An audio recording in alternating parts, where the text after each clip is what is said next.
Okay, today was the day. Another weekend of football has started. Started yesterday. Today we had several games going on. I focused on the Cleveland Browns versus the LA Chargers to see what would happen with the quarterback room for the Cleveland Browns. So it went like this. The game started out with Joey Flacco, who had a good game. He threw some tight spirals, threw a touchdown pass to Harold Fain Jr. I expect Harold Fain Jr., the tight end, to be an asset to the Browns this year. I believe he came from Bowling Green.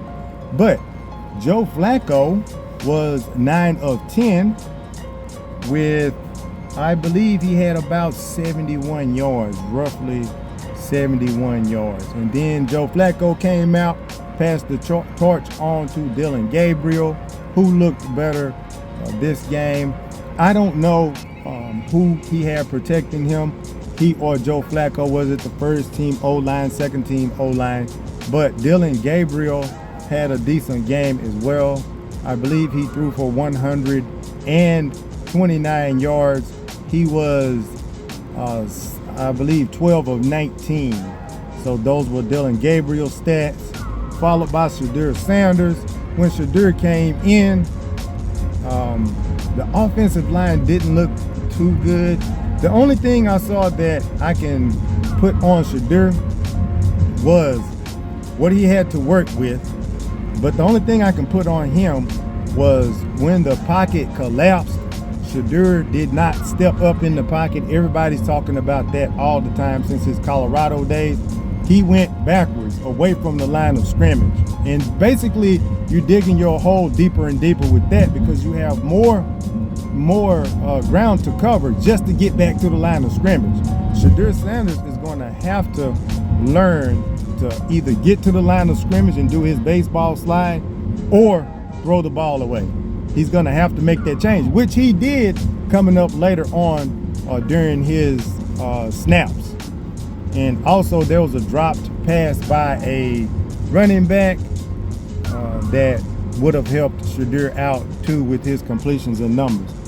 Overall, I don't know what to say about that situation with the Cleveland Browns, but I do know this.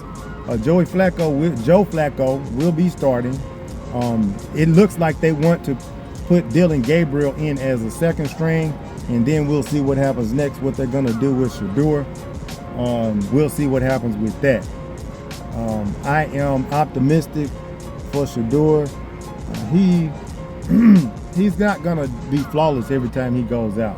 I guarantee you he'll learn from it. He'll watch the film. He'll pick out what was going on. I'm more concerned about the surrounding players, the players he played with. Not concerned about it, but I believe that had a lot to do with his outcome.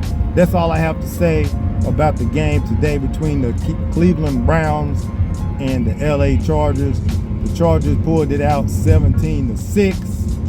And I'm going to say Harold Fain Jr. Is going to be somebody to watch. Like, share, and subscribe. Represent. Appreciate it. All subscriptions matter.